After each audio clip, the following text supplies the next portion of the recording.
Olá pessoal, espero que todos vocês estejam bem. Essa é a primeira videoaula de matemática que eu gravo. O tema matemática é massa demais é um bordão que eu sempre utilizo em minhas aulas. Então criei um canal no YouTube para que eu possa estar postando vídeos e vocês possam estar acompanhando os conteúdos da disciplina de matemática. Então, matemática é massa demais. A plataforma escolhida foi o YouTube, pois é a que lida melhor com vídeos longos de longa duração. A primeira aula será sobre lógica e esse tema tem como público-alvo principalmente os alunos que estão se preparando para a OBMEP, a Olimpíada Brasileira de Matemática das Escolas Públicas. Esse tema ele não é abordado no Enem, não é cobrado no Enem, e ele não aparece nos livros de matemática do ensino médio. Na verdade, ele aparece no livro de filosofia e parece muito com português, mas é um tema fantástico e é importante que todos vocês tenham conhecimento sobre esse tema. Sem mais delongas, vamos entender o que é lógica. Proposição é uma frase com sentido completo de valor lógico verdadeiro ou falso. Tipos de proposição, ela pode ser simples, contendo apenas um pensamento completo, por exemplo, está frio. Você expressou o seu pensamento, você criou uma frase e é uma afirmação que tem valor lógico verdadeiro ou falso. Pode sim estar frio, realmente, ser verdadeiro, ou pode não. E aí essa informação ser falsa. A proposição composta é aquela que contém mais de um pensamento completo, ou seja, está frio e chovendo. Então eu tenho duas informações, cada uma dessas informações pode ser verdadeira ou pode ser falsa. Existem dois princípios muito importantes. Primeiro é o princípio da não contradição. Uma proposição não pode ser verdadeira e falsa ao mesmo tempo. E o segundo princípio é o princípio do terceiro excluído. Uma proposição só pode ser verdadeira ou falsa. Não existe nenhum outro valor lógico que você possa atribuir a uma proposição. Ou é verdadeira ou é falsa. E não pode ser os dois ao mesmo tempo. Então vejamos as operações da lógica. A primeira delas é a negação. A negação ela está diretamente vinculada à palavra não ou a antônimos de palavras que apareçam na determinada proposição. Negação é o ato de contradizer uma proposição. E o símbolo que vamos utilizar para representar a negação é o sinal de tio, e às vezes aparece também um Lzinho para baixo, na horizontal para baixo. Exemplo, seja uma proposição P está frio, a negação dessa proposição seria não está frio. Se quisermos a negação da proposição, poderíamos dizer que não é verdade que não está frio. Observem que a negação da negação ela tem o mesmo valor lógico da primeira proposição que foi dita. Se eu falo que não é verdade que não está frio, é o mesmo que afirmar que está frio. Apesar de estar aqui não está frio, o não poderia ser substituído por um antônimo. Então, por exemplo, o antônimo de frio, calor. Então, se eu falo que a minha proposição P é está frio, a negação dessa proposição poderia ser está calor.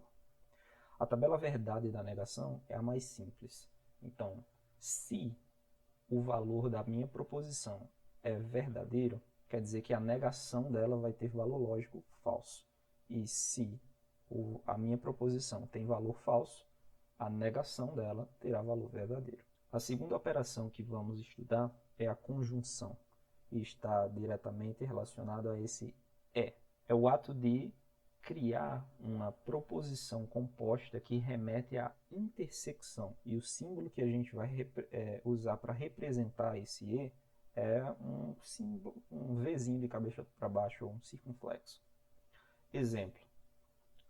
Se a minha proposição P é está frio e minha proposição Q é está chovendo, e eu quero fazer a conjunção das duas proposições, P e Q, então eu posso dizer que está frio e chovendo. Poderia também aparecer o está aqui depois do i. está frio e está chovendo. Essa é a conjunção. E vamos entender a tabela verdade da conjunção. A conjunção ela só vai ser verdade se as duas proposições simples que a formarem forem ambas verdades. Ou seja, para que esteja frio e chovendo, tem que obrigatoriamente a proposição P ser verdade e a proposição Q ser verdade. Quando ambas forem verdade, então a conjunção será verdade. Em qualquer outro caso, será sempre falso. Ou seja, se estiver apenas frio e não estiver chovendo, então quer dizer que não está frio e chovendo. Se não estiver frio e estiver chovendo, então quer dizer que não vai estar frio e chovendo. E, óbvio, se não ocorrer nem de estar frio nem de estar chovendo, obviamente que não vai estar frio e chovendo.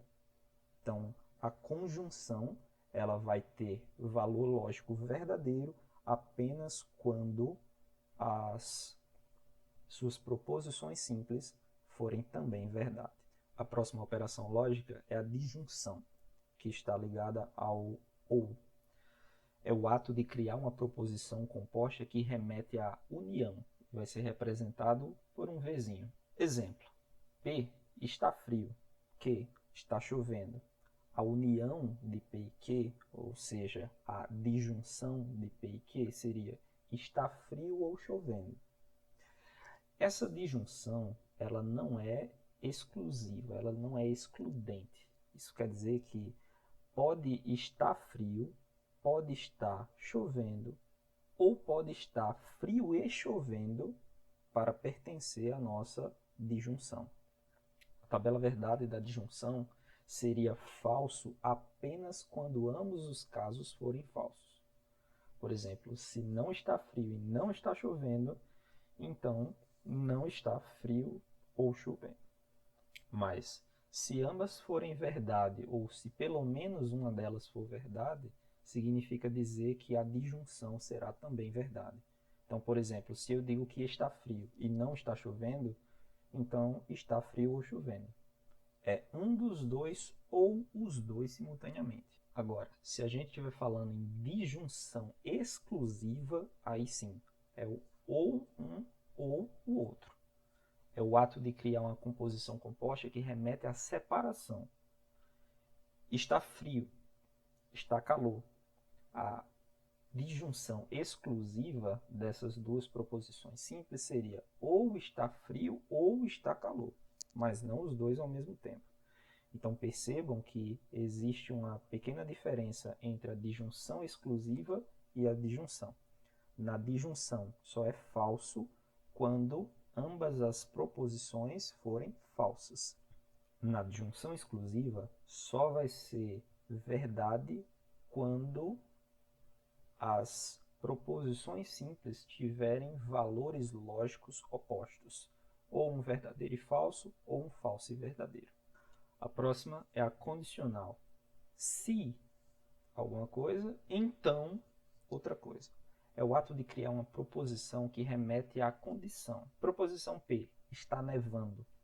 Proposição Q, está frio. P implica em que? Esse implica é o mesmo que condicional, certo? A gente lê esse símbolozinho aqui às vezes como implica. Veja que ela serve apenas na ida, não na volta. Perceba que se eu disser que está frio, não necessariamente está nevando. Mas se está nevando, então sim, está frio. Vale a ida, mas não necessariamente a volta. Na tabela verdade, a condicional só vai ser falsa quando uma verdade implicar numa coisa falsa. Em todos os outros casos, ela vai ser sempre verdade. Já a bicondicional, alguma coisa acontece se e somente se a outra acontece. É o ato de criar uma proposição composta que remete à condição necessária e suficiente. E agora não é mais uma setinha apenas indo, é indo e voltando. Se P é um número par e Q é um número divisível por 2. A bicondicional de P e Q é um número é par se e somente se é divisível por 2. Esse somente pode ser substituído por um só também, se e só se for divisível por 2. Perceba que essa frase ela faz sentido na ida e também na volta.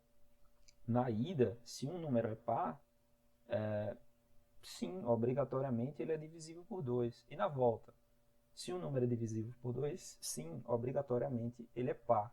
E a tabela verdade da bicondicional é o oposto da disjunção exclusiva. Percebam que ela vai ser verdade apenas quando os dois valores lógicos das proposições simples forem iguais. Se os valores lógicos forem distintos, então quer dizer que a bicondicional terá um valor falso. Um resumo das operações, e essas tabelas são necessárias que você memorize para conseguir resolver os problemas.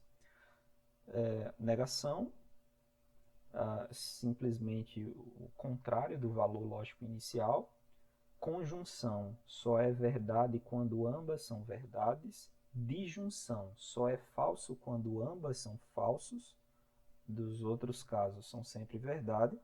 Disjunção exclusiva só vai ser verdade quando as proposições tiverem valores lógicos distintos. Condicional só vai ser falso quando uma verdade implicar numa coisa falsa. E bicondicional vai ser verdade quando as proposições simples tiverem o mesmo valor lógico. Elas estão aparecendo individualmente. Cada uma das operações a gente colocou numa tabela separadamente. Só que a gente pode fazer operações lógicas utilizando mais de uma operação. Por exemplo, entender como é que funcionaria a construção de uma tabela verdade. Observem essa frase. Se estiver frio ou chovendo, então não irei à praia. É uma frase comum e ela tem um valor lógico que pode ser verdadeiro ou pode ser falso. Quando a frase é dita no meio de um problema, a gente toma isso como uma verdade, certo? Dependendo das premissas que forem colocadas anteriormente, as proposições, a gente consegue verificar se uma delas é verdadeiro ou é falso para poder chegar à conclusão e à solução do problema. Por exemplo, estará frio, eu vou chamar de proposição P, estará chovendo será a proposição Q, e a proposição R é irei à praia. Então, caso eu queira escrever essa frase em símbolos, ela ficaria escrita dessa forma. Se acontecer alguma coisa, então é uma condicional, mas se acontecer o quê? Se estiver frio ou chovendo. Frio ou chovendo é uma disjunção de P e Q. Então, coloco entre parênteses a disjunção de P e Q. Então, se essa disjunção de P e Q ocorrer, então o que vai ocorrer é que não irei à praia. Se eu disse que R é irei à praia, então é a negação de R.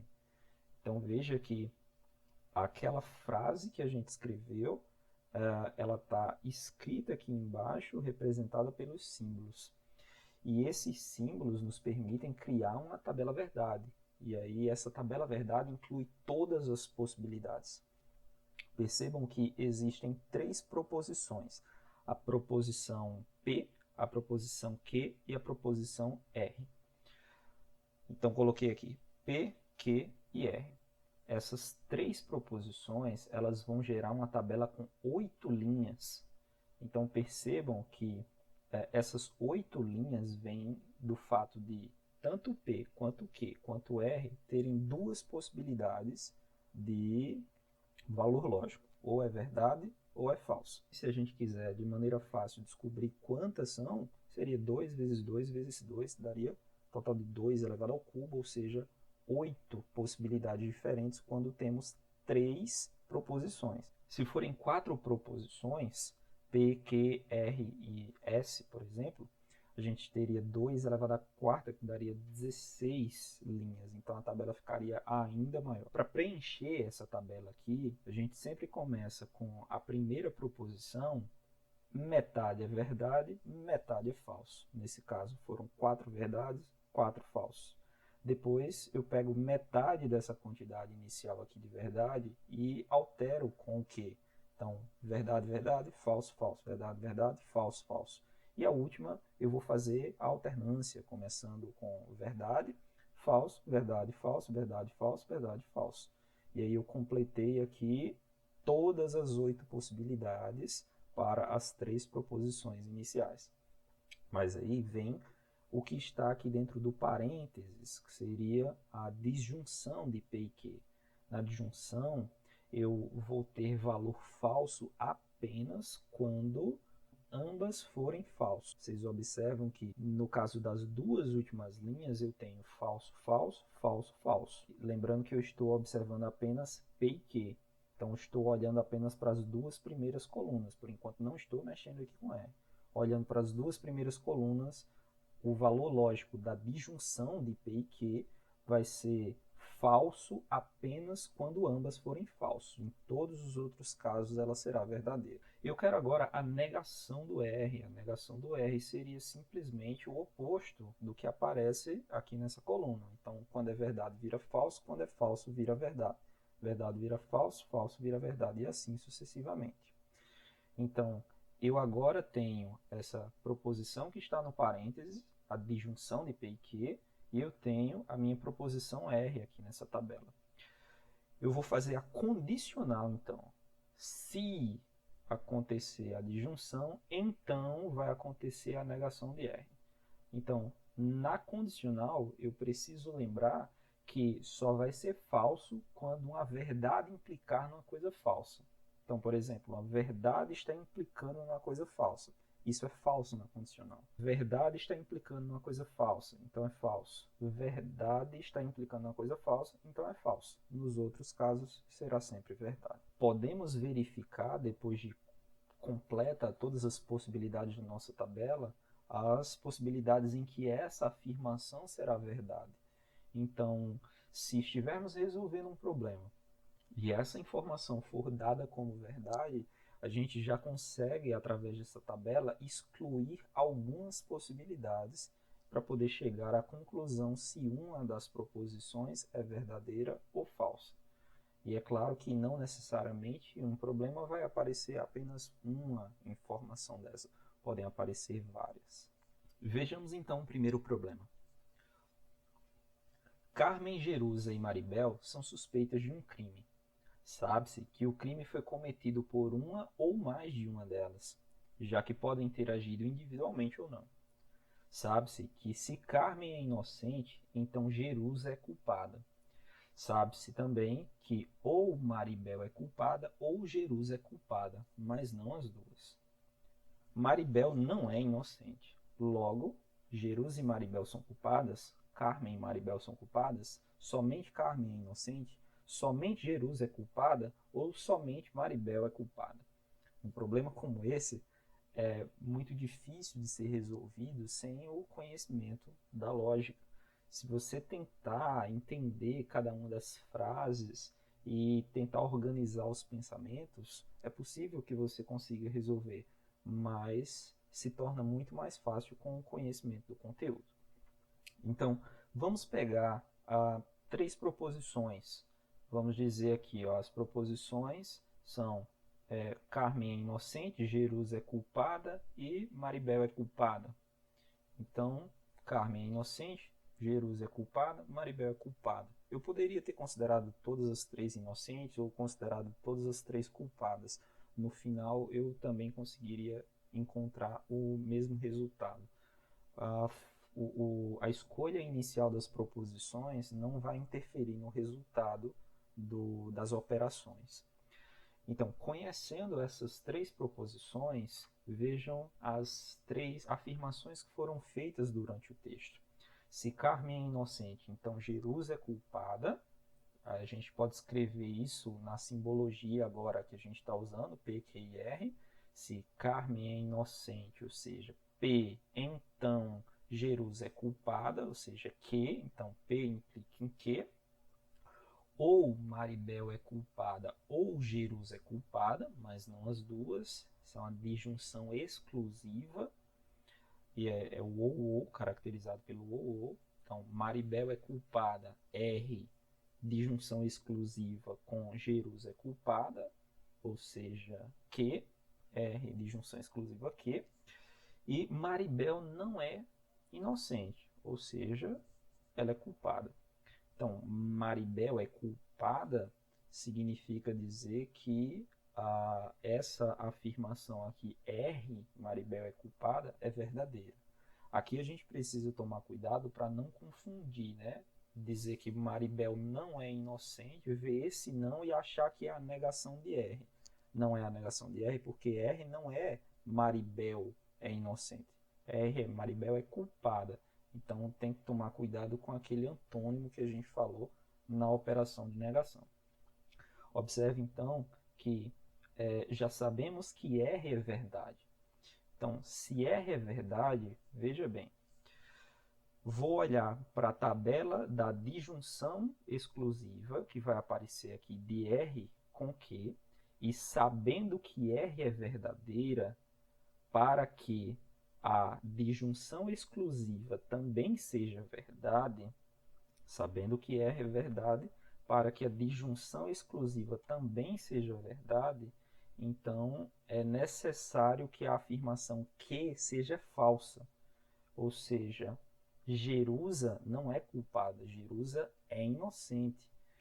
Então, olhando para essa outra afirmação aqui, ó, P implica em que, significa dizer que se a afirmação que é falsa, eu já sei que é falso, olhando agora nessa tabela, existem duas possibilidades.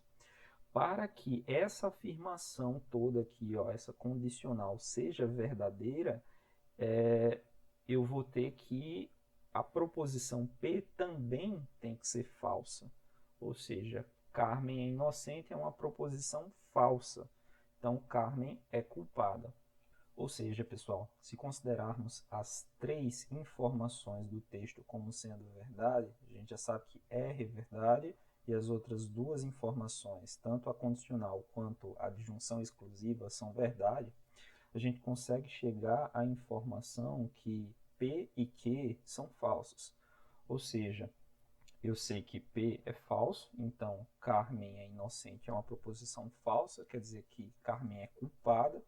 E eu sei que Jerusa é culpada é uma proposição falsa, ou seja, Jerusa é inocente. Então eu sei que Carmen é culpada, eu sei que Jerusa é inocente e eu sei que Maribel é culpada. Então, analisando as alternativas, eu sei que Carmen e Maribel são culpadas. E aí a gente consegue resolver o nosso problema. O problema número 2, veja, esse agora já não é tão simples quanto o anterior. Se A não é azul, então B é amarelo. Se B não é amarelo, então C é verde. Se A é azul, então C não é verde. Logo, tem-se obrigatoriamente que A é azul, B é amarelo, C é verde, A não é azul ou B não é amarelo. É uma confusão, concordam comigo, que é muito dificilmente, sem o conhecimento das tabelas verdade e lógica, a gente conseguiria chegar a uma conclusão aqui, que obrigatoriamente uma dessas tem sempre que ser verdade. Então, o que a gente vai fazer é pegar cada uma dessas informações e criar proposições. Então, vamos colocar a proposição A é azul, como sendo P, proposição Q, B é amarelo, proposição R, C é verde. A negação, obviamente, a gente vai incluir aqui só a palavra não. Então, a negação de A é azul, A não é azul. A negação de B é amarelo, B não é amarelo, e assim sucessivamente. Observe o seguinte, pessoal. Nas três informações que foram dadas pelo texto, se A não é azul, então B é amarelo. Se B não é amarelo, então C é verde. E se A é azul, então C é verde. A gente vai fazer a transformação aqui dessa linguagem no português para a linguagem simbólica aqui da matemática. Então, ó, A não é azul, é o não P. Se não P, então B é amarelo. Que? Se não P, então que? Se não B, se B não é amarelo, ou seja, se não que, então C é verde, R. Se não que, então R. Se A é azul, ou seja, P, então C não é verde, ou seja, não R. Então temos as três proposições aqui escritas na linguagem simbólica. E aí vamos ver como é que fica então a construção da tabela verdade. Lembrando que temos P, Q e R, certo? São três proposições, não 6, certo, gente? Isso aqui são apenas negações dessas aqui. Então, as proposições P, Q e R, então se são 3, 2 vezes 2 vezes 2, dois valores lógicos para cada uma delas, pode ser verdade e falso, verdade e falso, verdade e falso. Significa que é 2 elevado ao cubo, que dá um total de 8 possibilidades. Então, temos 8 linhas na tabela verdade. Então, vamos colocar a metade dessas linhas como verdade, metade das linhas como falso. Então, 4 verdade, 4 falso, depois de 2 em 2, verdade, verdade, falso, falso, verdade, verdade, falso, falso, e depois alternando de 1 em 1, verdade, falso, verdade, falso, verdade, falso, verdade, falso. E aí a gente tem a construção das três primeiras colunas da nossa tabela verdade. Para fazer as colunas das negações aqui, é bem simples, é só verificar. A coluna P era 4V, 4F, então a negação vai ser 4F, 4V. Vai ser simplesmente o contrário. O mesmo vale para a coluna não Q e para a coluna não R. É simplesmente o oposto do valor lógico que a gente tinha na proposição original. Agora vamos analisar cada uma dessas proposições aqui, ó. A condicional de não P implicando em Q. Não P implicando em Q. Então, eu vou olhar para a quarta coluna seguido da segunda coluna. Eu sei que na condicional só vai ser falso quando a verdade implicar numa coisa falsa. Então, olhando para essa quarta coluna aqui, verdade implicando numa coisa falsa vai ocorrer apenas nas duas últimas linhas. Então, para essa daqui, para essa condicional, só vai ser falso nas últimas duas linhas e vai ser verdade em todos os outros casos.